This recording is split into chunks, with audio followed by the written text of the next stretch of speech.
So we are at the Salton Sea. So we decided to take a Sunday drive out here to Salton Sea, California, Saturday. And you can see the Salton Sea is behind us.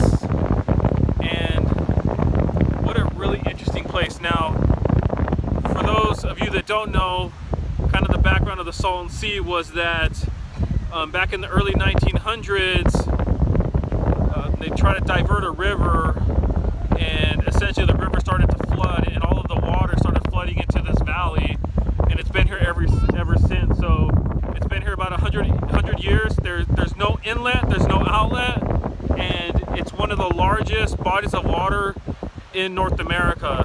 And one thing that's really interesting is that there's actually a lot of fish. There's a lot of I can't remember the name of it, but because there's a lot of algae blooms on the bottom of the water that takes up all the oxygen, a lot of the fish die throughout the year. And so if you notice here, the sand is actually not really sand at all. It's tiny dead fish bones. So let me get a little bit closer to the water here and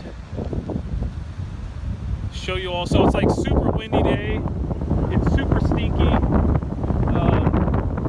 It's kind of a mix of sulfur and dead fish, and there's literally dead fish everywhere.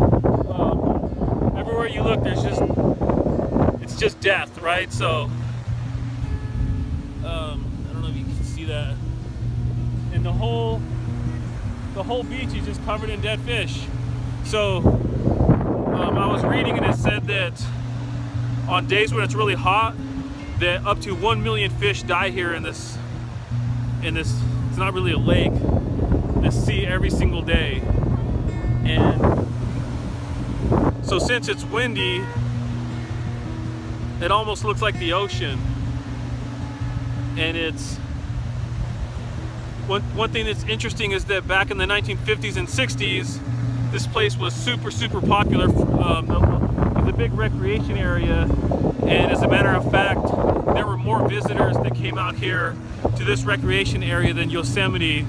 But as so this is all surrounded by farmland. So as all the farmland continued to drain all of their runoff off of the farms, the salt level just rose and rose and rose to the point that it just became too salty. And so if you look behind me, you can see it's pretty windy, and it almost looks like ocean waves at this point. So yeah, and like I said, it's a place that I've been wanting to come to for years and years, just because it always kind of has like this reputation as being a little bit apocalyptic. But you can imagine a place that used to have 10 and 20,000 visitors per weekend. Now we're the only ones here, and the beach is literally just filled with dead fish. So if you look behind me on the ground, just dead fish everywhere. Thousands and thousands of dead fish.